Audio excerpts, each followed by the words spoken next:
Pagdating sa paninigarilyo, disiplinado na raw ang mga Ilonggo.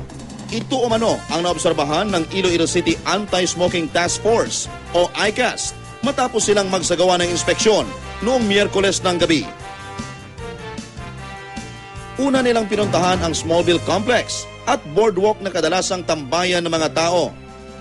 So far, mga 9 ang aton nga nadakpan nga nag-violate sa aton smoking ordinance.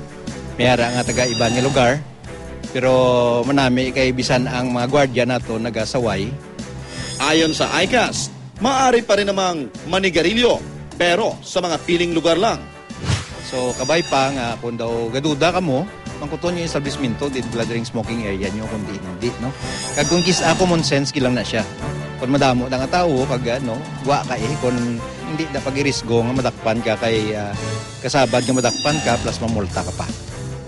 Sa pamamagitan ng Regulation Ordinance 2006-150 o ang Comprehensive Anti-Smoking Ordinance, tinatarget ng ICAS na gawing smoke-free city ang lungsod ng Iloilo pagdating ng daong 2013. Kitang-kita ang saya sa mga mukha ng 6 na estudyanteng ito matapos silang magtagumpay sa 20th Special Olympics sa Taipa, Macau. Pawang mga gintong medalya ang naiuwi nila sa larangan ng track and field. Yan ay sa kabila ng kanilang pagiging mentally challenged.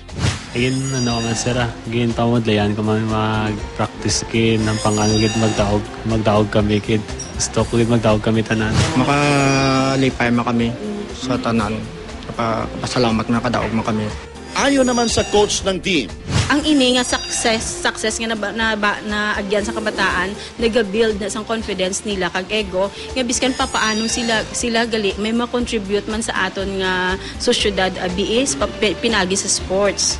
Sa ngayon, balik ensayo na naman ang special athletes para sa nalalapit na kompetisyon sa Singapore sa susunod na taon.